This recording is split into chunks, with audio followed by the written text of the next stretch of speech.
Sahabat Oikumene yang berbahagia, jumpa lagi dalam acara Berbagi Inspirasi bersama Bung Jeki. Selama masa pandemi ini, saya memperoleh kiriman banyak buku baru ya. Jadi ya banyak teman-teman menyelesaikan bukunya ketika harus bekerja dari rumah, belajar dari rumah, beribadah dari rumah. Dan salah satu buku yang sangat menginspirasi saya adalah Kristen Bertanya, Muslim Menjawab. Ini berkah Ramadan bagi saya karena diberikan oleh penulisnya, sahabat saya, Ustadz Ahmad Nurholis, yang juga sehari-hari adalah penggiat keberagaman lintas iman pada Indonesian Conference on Religion and Peace, ya, ICRP. Dan sore hari ini saya kedatangan penulis buku ini, sahabat saya, Ustadz Ahmad Nurholis. Pak Ustadz, sore ini kita mungkin tidak membahas buku ini, ya, tetapi kita ingin berbagi di dalam program membagi inspirasi, ya, terutama di tengah situasi pandemik COVID-19 wabah ini. Ya. Dan menarik bahwa Ramadan pada tahun ini berlangsung di tengah situasi yang bagi banyak orang sungguh memprihatinkan. Tidak saja dalam kaitan dengan kondisi kesehatan, ya, kita berhadapan dengan virus yang tidak kelihatan, ya, tetapi juga implikasinya atau impact sampingannya, dampak ikutannya pada kondisi sosial ekonomi. Sangat banyak orang yang mengalami PHK, ya, keluarga prasejahtera berkembang, dan dari berbagai simulasi diperkirakan sampai akhir tahun ini kita akan menghadapi situasi yang tidak gampang. Bagaimana Pak Ustadz mempertemukan makna Ramadan di dalam situasi seperti ini? Ya, salah satu ritus di dalam bulan Ramadan itu adalah puasa. Ya. Puasa itu dari kata saum artinya mengekang diri atau menahan diri. Menahan diri dari nafsu duniawi, nafsu yang terkait dengan kesenangan dunia gitu ya. Nah, jadi pesan yang ingin disampaikan sebetulnya pada masa Ramadan, pada masa puasa ini, bagaimana setiap individu muslim itu menahan diri dari nafsu duniawi. Nah, artinya apa? Setiap kita harus mau melahirkan semangat sosial, semangat kemanusiaan kepada sesama gitu. Dan Islam sendiri sebetulnya di setiap perintah melakukan ibadah ritual selalu diiringi dengan perintah untuk melakukan kepedulian sosial. Misalnya perintah sholat gitu ya, ayatnya itu aqimus sholah wa ati uzakah.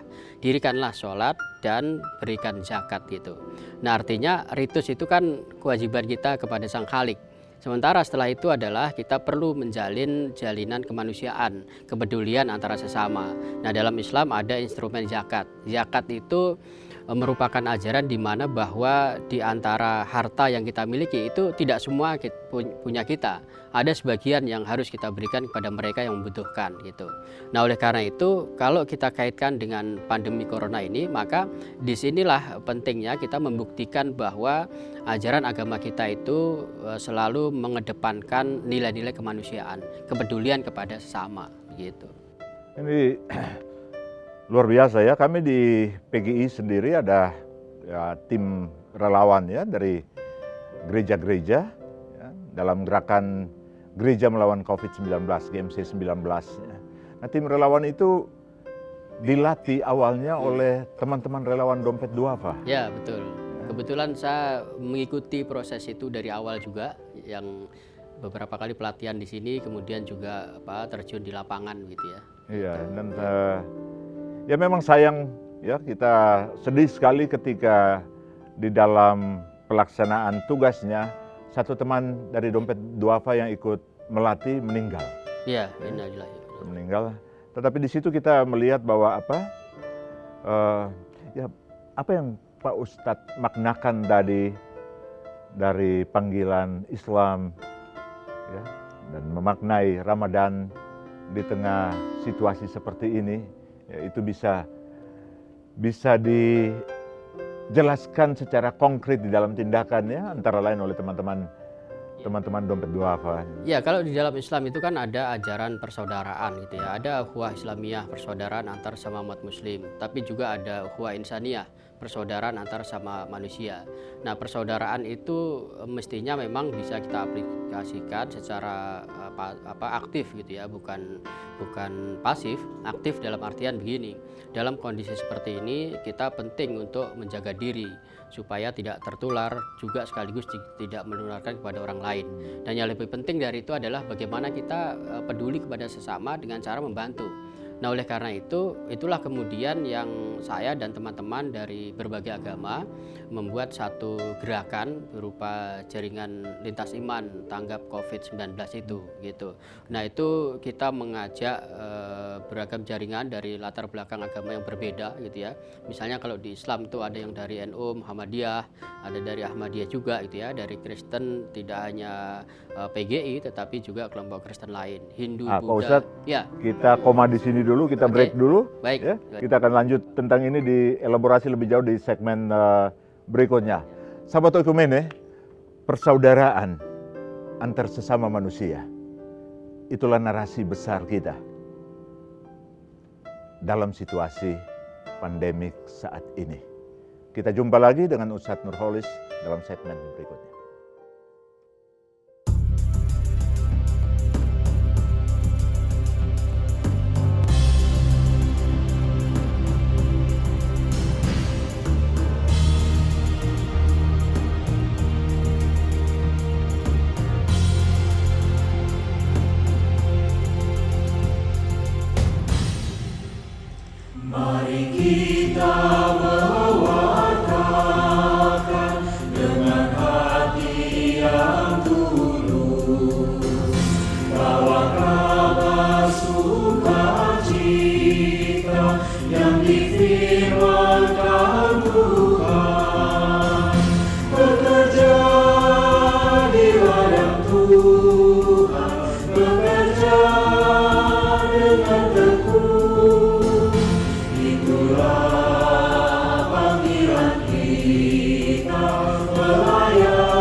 Sahabat Oikumene yang berbahagia, kita kembali lagi dalam percakapan kami bersama Ustadz Nurholis. Pak Ustadz, di akhir segmen pertama tadi Anda sedikit menyinggung tentang kegiatan yang sudah mulai dilakukan lintas agama. Bisa Pak Ustadz cerita ya lebih banyak apa saja yang dilakukan lintas agama secara konkret dalam situasi pandemik ini? Ya pertama dari ide awalnya dulu ya Bang ya. Ah. Idenya ini kan sebetulnya gini, selama ini kan kita teman-teman dari berbagai agama itu memang sudah terbiasa lah melakukan dialog gitu. Tapi kadang-kadang ini kan seremonial gitu ya, di atas Iya. panggung gitu. Ah. Nah ini saatnya dialog itu diimplementasikan dalam ranah praksis Iya. nyata gitu ya. Itulah kemudian pada masa pandemi COVID itu kita nyatakan dialog itu menjadi dialog kemanusiaan. Lalu teman-teman dari berbagai agama itu membuat satu wadah jaringan bernama JIC itu. Nah, yang sudah kita lakukan saat ini lumayan banyak sudah kita dari sekian banyak donatur yang sudah mendonasikan sebagian harta mereka itu pertama ada dari konser Didi Kempot almarhum Ya, yang kemarin baru dipanggil turut yang berduka puasa ya ya. baru. Ya, kita sama-sama Luar biasa. berduka. Nah, dari beliau melalui konser Sobat Ambyar itu kita mendapatkan 1,5 M lebih. Nah, itu sudah kita belanjakan menjadi 5.350 paket sembako. Ya. Dan hari ini serta lusa itu saat ini sedang didistribusikan sampai besok gitu ya. Karena kita sudah membuat sebanyak 18 posko di seluruh Jabodetabek. Nah, sehingga bantuan itu mudah-mudahan bisa membantu mereka ya yang terkena dampak COVID itu, sehingga inilah sedikit meringankan, kira-kira begitu. Lalu setelah itu sebelumnya kita juga menerima dari para pengusaha itu donasi khusus untuk driver ojol. Nah, ini kan karena masa PSBB ini kan dibatasi gerak mereka ya, hanya bisa mengangkut barang, tidak bisa mengangkut orang gitu. Karena itu perlu ada subsidi buat mereka supaya dapurnya itu tetap bisa menyala, kira-kira gitu. Nah, itu juga ada sekitar 1,5 miliar juga gitu. Lalu kemarin juga baru tiba bantuan masker untuk para medik dari China. Itu ada 100.000 masker, nilainya hampir 1,5 miliar juga. Itu sudah tiba, sekarang sudah ada di gudang kita dan lusa mungkin sudah mulai kita distribusikan. Nah, rencana akan kita distribusikan ke daerah timur Indonesia, Bang. Karena kabarnya di sana itu banyak rumah sakit yang belum kebagian ini APD dan diantaranya adalah masker gitu. Gitu. Bagaimana mengorganize, memanage jejaring terkait dengan penyaluran bantuan-bantuan ini? Data-data dari mana, collectingnya ada? Ya, kalau untuk jaringan kita tidak terlalu sulit karena dari masing-masing lembaga agama itu kan mengirimkan relawannya untuk bergabung di JIC ini gitu ya. Nah, begitu juga kemudian mereka bekerja untuk melakukan pendataan. Untuk melakukan pendataan, setelah itu kita verifikasi di sekretariat, lalu kemudian kalau sudah oke ya kita salurkan bantuan tersebut gitu. Yang kita utamakan, yang kita bantu sekarang itu adalah mereka yang belum menerima bantuan baik dari pemerintah pusat maupun daerah begitu. Dan itu ternyata masih banyak, Bang, itu. Dari data calon penerima yang kita kumpulkan itu memang belum semuanya bisa kita cover dengan paket sembako yang ada di kita gitu. Nah, ini yang saya mau tanyakan. Iya. Apakah itu tidak menimbulkan kecemburuan yang lain? Wah, ini banyak. Kadang-kadang bantuan ini kan tiba-tiba semua merasa membutuhkan begitu ya. Nah, betul, memang di lapangan tuh kita menemukan hal itu gitu. Ada yang dapat, ada yang tidak. Karena itu kita bekerja sama dengan RT RW setempat ya. Karena mereka yang paling tahu warganya siapa yang membutuhkan dan masih bisa ditunda, kira-kira gitulah gitu. Nah, justru dari para RT RW itu kita mendapatkan keluhan. Karena yang dilakukan pemerintah itu justru sebaliknya. Datanya itu dari BPS yang sejak kapan data itu muncul gitu kan. Jangan-jangan ada yang udah meninggal masuk lagi gitu. Ada keengganan untuk bekerja sama dengan RT. Karena itu kemarin ada salah satu RT di Jakarta Pusat yang datang ke kita. Lah, kata beliau kan, ini kan kita yang sehari-hari bersama warga. Yang paling tahu kondisi warga kita kan gitu. Tapi justru oleh pemerintah, oleh Pemda, kok malah kita nggak dilibatkan. Nah, ketika terjadi pembagian, ada satu warga yang mestinya nggak membutuhkan dia dapat, yang warga lain yang mestinya membutuhkan itu malah tidak dapat. Komplainnya ke RT. Nah, itu yang terjadi di lapangan, Bang. Sistem supply-nya itu bagaimana, Pak Ustadz? Ini saya memang menanyakan untuk tahu bagaimana membangun jejaring di basis Ya. oleh lembaga-lembaga antar iman. Sebab kadang-kadang itu jadi soal. Ya, logikanya sederhana. Jadi misalnya salah satu mitra kita kan PGI salah satunya. PGI itu kan punya jaringan gereja sampai di tingkat RW kata gitu kan. Ya. Nah itulah yang kita kerjasama dengan mereka. Begitu juga dengan teman-teman Katolik, mereka punya bakat gitu ya, punya WKRI. Nah mereka tuh basisnya sampai akar rumput. Begitu juga dengan jaringan Gus Durian. Itu mereka punya hampir 100 posko di seluruh Indonesia. Jadi kalau kita bilang ke mereka kita butuh untuk area Jabodetabek, langsung sudah ada datanya. Nah ini kita bisa kerjasama dengan posko ini, posko itu. Begitu. Jadi Ya secara teknis tidak collecting informasi, ya betul. memanfaatkan jaringan yang sudah punya network sampai ke basis. Iya. Ya. Ini efektif ya. Dan tidak hanya itu, kita juga berkoordinasi. Misalnya satu posko yang sebelumnya bakat misalnya, atau ada Permabudi. Mereka kan sudah melakukan masing-masing ya. Misalnya PGI juga punya gereja untuk COVID, ICRP juga punya ICRP peduli, yang lain juga begitu. Nah ini kita berbagi data kira-kira gitu. Untuk orang-orang yang memang sebelumnya sudah mereka berikan donasi, maka tidak perlu untuk mendapatkan untuk saat ini. Gitu. Sahabat Oikumene yang berbahagia, ya. Network, jaringan adalah kunci dari kerja yang terkonsolidasi, termasuk kerja-kerja antar iman. Pak Ustadz dengan teman-teman lintas iman mengkapitalisasi, memanfaatkan jaringan yang memang sudah terbentuk, sehingga dialog pada tataran konseptual bisa diterjemahkan secara fungsional menjadi dialog kehidupan di dalam jejaring antar sahabat, di dalam jejaring antar iman yang telah terbentuk selama ini. Kita jumpa lagi di dalam segmen berikutnya.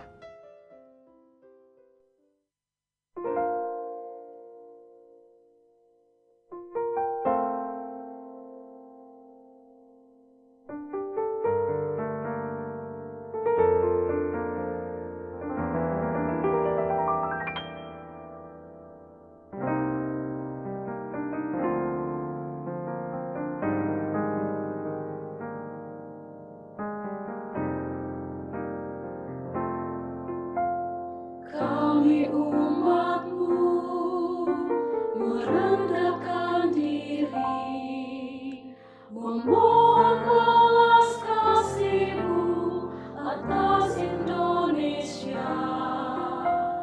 Kami menanti tangan-Mu bekerja, memulihkan dan menyelamatkan. Ajarlah kami setia dalam rencana-Mu. Pulihkanlah Tuhan bangsa kami, kiranya belas kasih-Mu tercurah bagi negeriku. Selamatkanlah Tuhan Indonesia, kami berharap berserah dalam kemurahan-Mu. Pertolongan-Mu indah, tepat pada waktunya.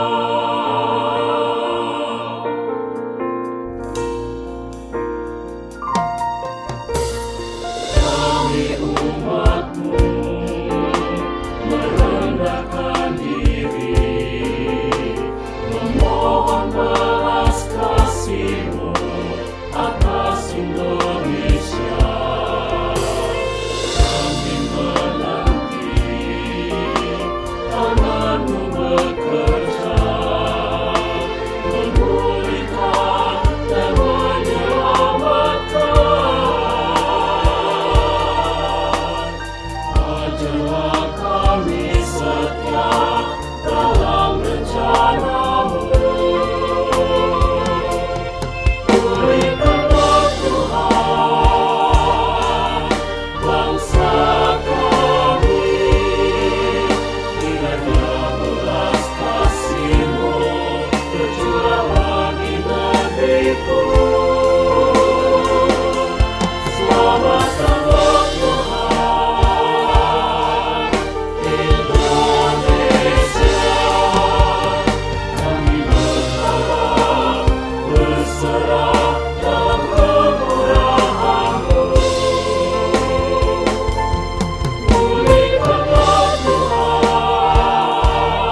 Sahabat Oikumene yang berbahagia, kita kembali melanjutkan percakapan kita dengan Ustadz Nurholis. Pak Ustadz, apa tantangan yang Pak Ustadz lihat saat ini bagi agama-agama ketika diperhadapkan dengan kondisi pandemi corona ini? Ya, memang kalau kita lihat ya, sebagian dari komunitas agama itu masih gagap lah ketika berhadapan dengan pandemi seperti ini gitu. Katakanlah misalnya meskipun pemerintah dan juga Majelis Agama MUI misalnya sudah memberikan himbauan untuk tidak beribadah di rumah ibadah karena kita harus menjaga physical distancing gitu ya. Bagi sebagian umat beragama, terutama kalau kami di internal umat Islam tuh masih ada sebagian mereka yang sudut pandangnya agak berbeda. Loh, justru kata mereka ini ya, dalam keadaan seperti ini justru seharusnya kita mendekatkan diri kepada Tuhan, kepada Allah gitu, bukan malah menjauhinya. Kita menjauh dari rumah dia gitu kan. Itu jadi ada gap pemahaman di antara mereka. Padahal di dalam Islam sendiri itu ada yang disebut dzurriyatul khams. Jadi ada 5 hal yang wajib kita jaga, di antaranya itu adalah hifdzun nafas, menjaga jiwa gitu. Nah, menjaga jiwa itu melampaui dari menjaga agama, menjaga harta dan sebagainya gitu. Nah, artinya apa? Dalam kondisi seperti ini, maka yang harus kita kedepankan adalah menghindari mara bahaya itu, ketimbang mencari pahala yang semestinya bisa juga kita lakukan di rumah kita masing-masing begitu. Nah, itu yang pertama. Lalu yang kedua, kegagapan itu terkait dengan bagaimana umat beragama itu memaknai dogma dan juga ritus-ritus yang biasa mereka lakukan sehari-hari.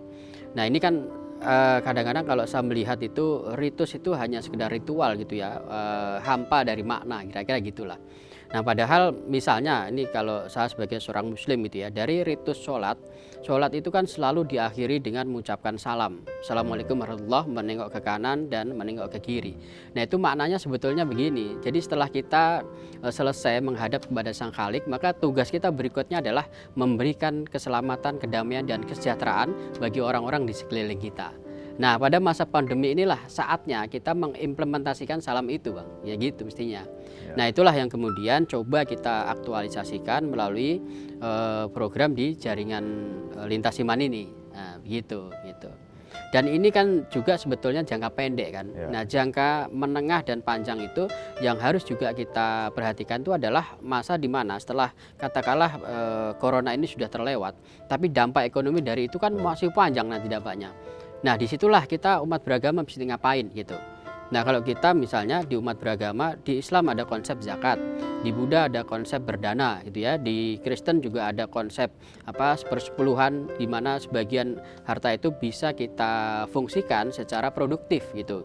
Jadi tidak secara karitatif. Ya gitu. Misalnya zakat itu kan minimal memang angkanya kecil. Zakat mal misalnya 2,5% dari harta yang kita miliki selama setahun. Tapi itu minimal sebetulnya. Dan selama ini hanya diberikan kepada ada istilahnya mustahik gitu ya, mereka yang berhak. Nah, itu bisa kita kelola secara produktif sebetulnya. Jadi ketimbang misalnya kalau tahun ini saya punya kewajiban zakat 1 juta misalnya. Kalau saya ecer ke 10 orang, masing-masing mendapatkan 100.000, itu kan paling hanya bisa untuk makan 2-3 hari begitu kan. Tapi kalau mau menjadi produktif, 1 juta itu cukup saya berikan kepada orang fakir saja.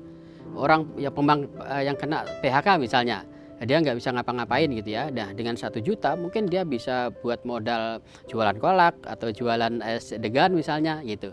Nah, itu produktif. Nah, itulah yang mesti kita pikirkan gitu. Bagaimana distribusi dari zakat, dari berdana, dari sepersepuluhan yang kita lakukan itu lebih berdaya guna bagi mereka yang menerima. Tidak hanya untuk makan hari itu, tetapi juga mengantarkan mereka untuk bisa bertahan hidup selama sebulan, setahun dan seterusnya. Ini luar biasa. Di buku ini Kristen bertanya, Muslim menjawab. Tapi sahabat Oikumene, sekarang pendeta bertanya, Ustadz menjawab.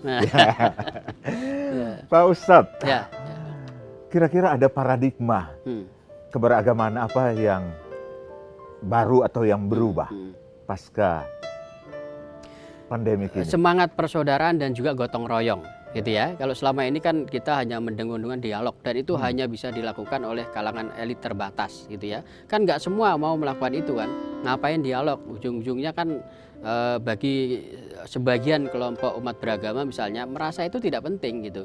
Ruang perjumpaan itu nggak penting karena mereka sudah merasa bahwa keyakinan saya yang paling benar, yang paling sahih, yang paling keren, kira-kira gitu kan gitu. Tapi bagi kalangan pegiat lintas agama yang punya perhatian besar terhadap perbedaan bahwa itu adalah sunatullah, maka persaudaraan dan juga semangat gotong royong itulah inti dari agama sebetulnya. Orang bisa merasa bersaudara dengan orang lain yang berbeda, bisa melakukan gotong royong. Kenapa? Karena punya cinta dalam dirinya. Dan cinta itu bagi saya adalah merupakan ajaran inti dari agama. Tidak hanya agama Islam, tapi saya kira juga agama-agama gitu. Karena itu saya secara khusus bicara tentang itu di salah satu buku saya itu yang judulnya Agama Cinta, Menyelami Samudra Cinta Agama-agama. Nah, jadi menurut saya ke depan itu yang jauh lebih penting adalah menumbuhkan rasa cinta, kasih dalam diri setiap umat beragama, sehingga kalau dia berhadapan dengan orang lain yang berbeda, apalagi dalam kondisi yang katakanlah drop parah dari sisi ekonomi gitu, maka kita terpanggil untuk menolongnya.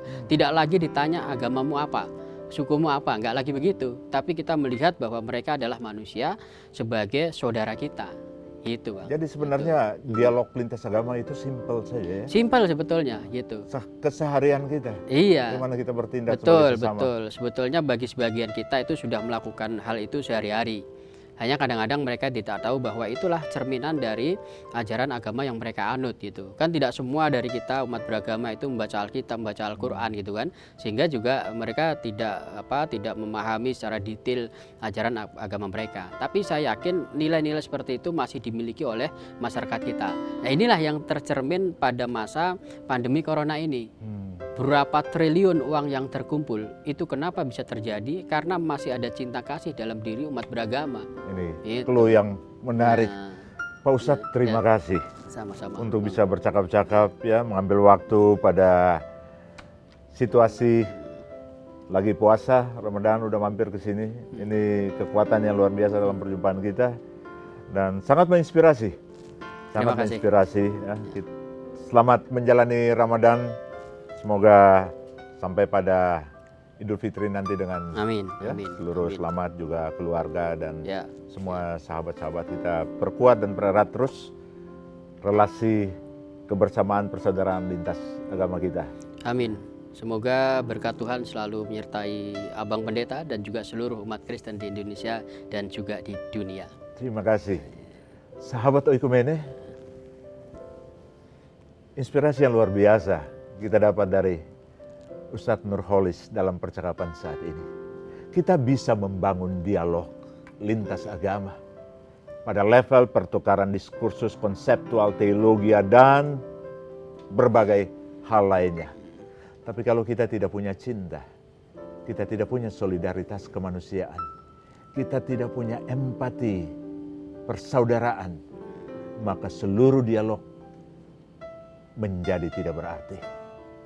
Pandemi, Corona, COVID-19 tidak punya afiliasi agama, tidak punya afiliasi ideologi, tidak punya afiliasi aliran politik. Virus Corona hanya tahu melompat dari satu orang ke orang lain secara fisik, apapun latar belakangnya.